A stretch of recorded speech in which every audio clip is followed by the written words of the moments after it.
Olá, bem-vindos a mais uma análise profunda aqui no nosso espaço. Hoje a gente vai mergulhar em trechos de uma obra que mexeu com muita coisa e continua super importante. O Genocídio do Negro Brasileiro, do Abdias Nascimento. Uma obra fundamental, né? Sem dúvida. E polêmica na época, viu? Um dos ensaios principais do livro, aquele que questionava a tal democracia racial, chegou a ser barrado num festival importante lá na Nigéria, o Festac 77. Nossa, isso já dá uma ideia do impacto, né? Total.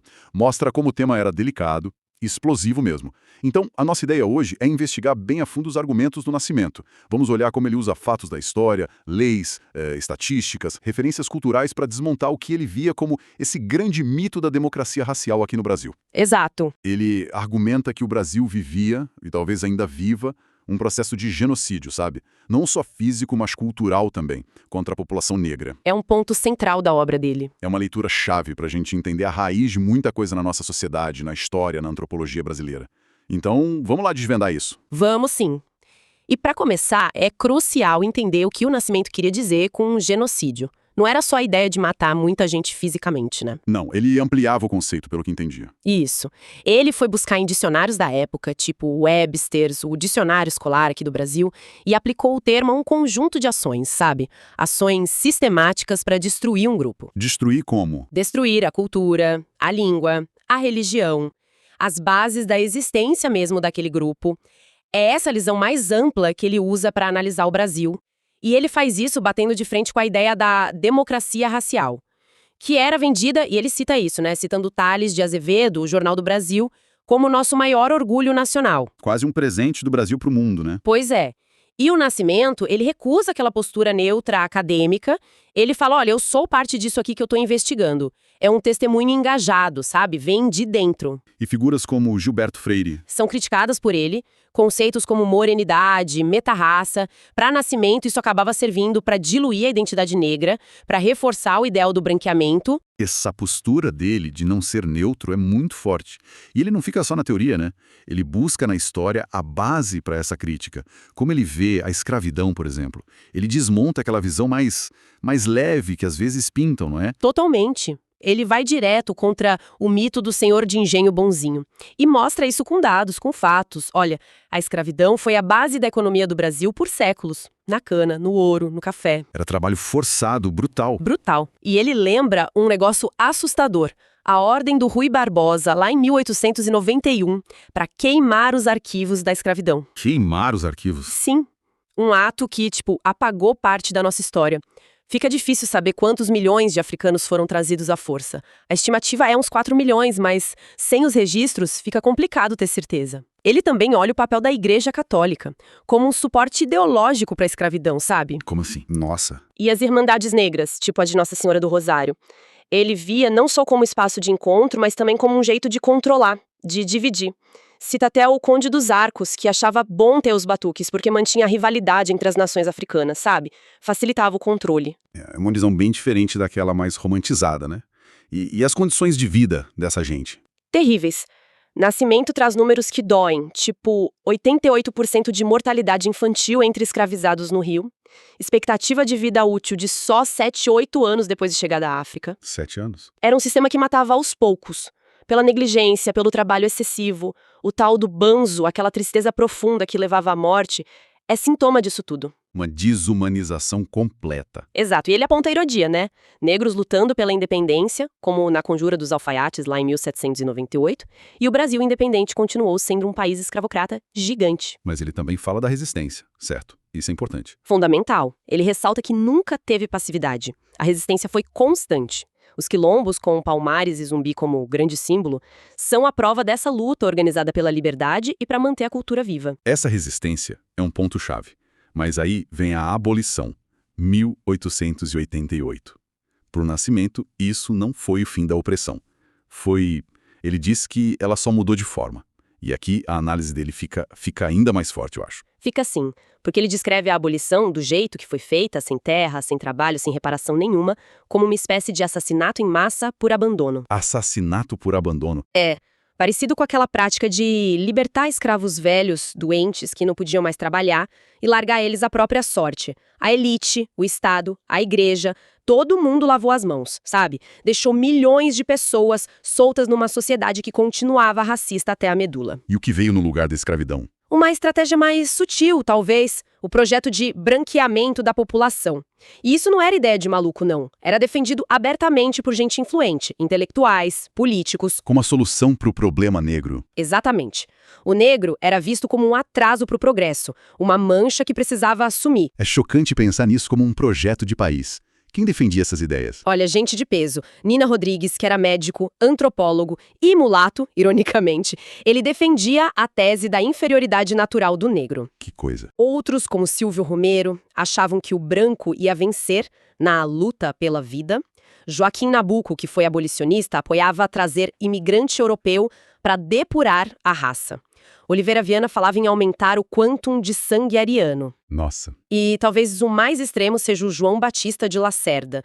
Em 1911, num congresso fora do Brasil, ele previu que em 100 anos, até 2012, não ia ter mais negro nem mestiço aqui.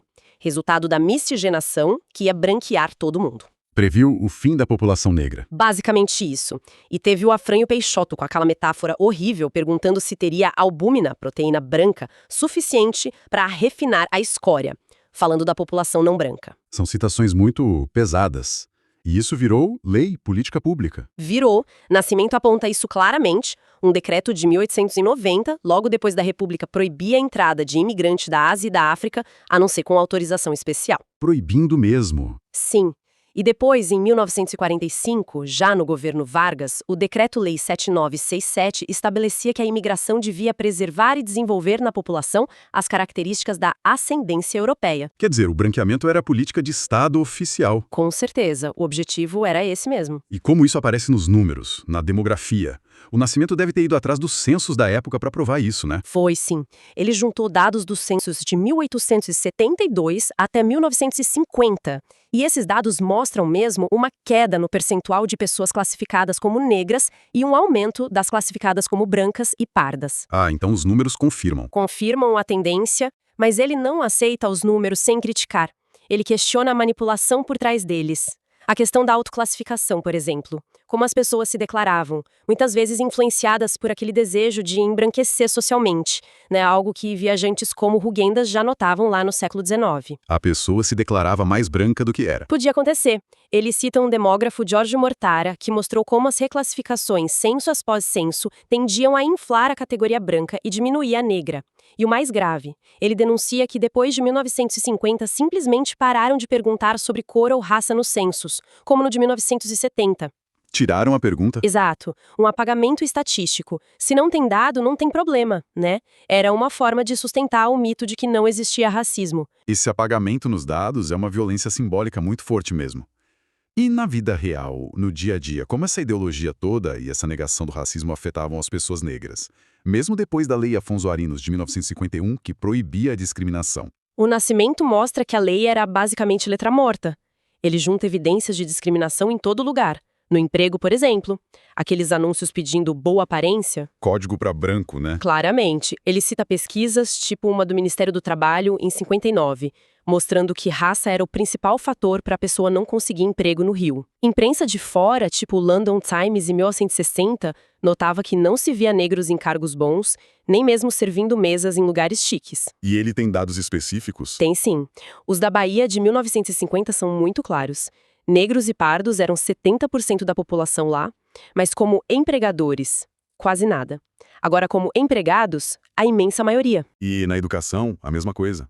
Infelizmente, os mesmos dados da Bahia mostram um funil brutal. No ensino básico, negros e pardos eram quase metade dos alunos. No secundário, já caía para menos de 20%. E na universidade? Menos ainda, imagino. Pouco mais de 10%. O acesso à educação de qualidade era bloqueado. Dados do Brasil todo em 1950 confirmavam analfabetismo muito maior entre negros, escolaridade média bem mais baixa. Trabalho, educação e moradia, como ficava? A segregação era nítida. População negra concentrada onde? Favelas, mucambos, cortiços, porões. Ele usa o testemunho da Carolina Maria de Jesus, no quarto de despejo, como um retrato vivo disso em São Paulo. Um livro impactante. Muito. E dados do Rio, também de 1950. Negros e pardos eram menos da metade da população da cidade, mas nas favelas eram quase 2/3 dos moradores. Ou seja, a pobreza tinha cor. A marginalização tinha cor. E isso afetava renda, saúde? Com certeza. Ele cita o Florestan Fernandes, outro sociólogo importante, que falava da concentração do estoque racial branco nas melhores posições. Isso gerava uma desigualdade de renda absurda. E os dados de 1950 mostravam que a expectativa de vida dos negros era menor. É um ciclo, então. Um ciclo perverso, que o Nascimento descreve muito bem. O racismo impede o acesso a emprego bom, a estudo. Isso leva à pobreza. A pobreza dificulta ter casa boa, saúde, comida. E isso joga a próxima geração para baixo de novo. Ele bate na tecla. Não é só questão social ou econômica. O fator racial é a raiz disso tudo. Fica muito claro como ele conecta os pontos para mostrar um sistema mesmo. Mas a opressão não era só no bolso, na casa. Ele diz que ia a fundo na cultura, na identidade negra também, né? Como ele viu o sincretismo religioso, por exemplo, que muita gente acha até bonito no Brasil. Ele tinha uma visão bem crítica dessa ideia romântica do sincretismo. Ele se baseia muito no Roger Bastide, um antropólogo, para dizer que o sincretismo foi mais uma estratégia de sobrevivência, uma máscara. Uma máscara. Sim. Pensa bem, a Igreja Católica e o Estado perseguiam demais as religiões africanas, então os praticantes tiveram que disfarçar seus orixás, seus rituais, usando a aparência dos santos católicos, para poderem continuar cultuando, mesmo que escondido.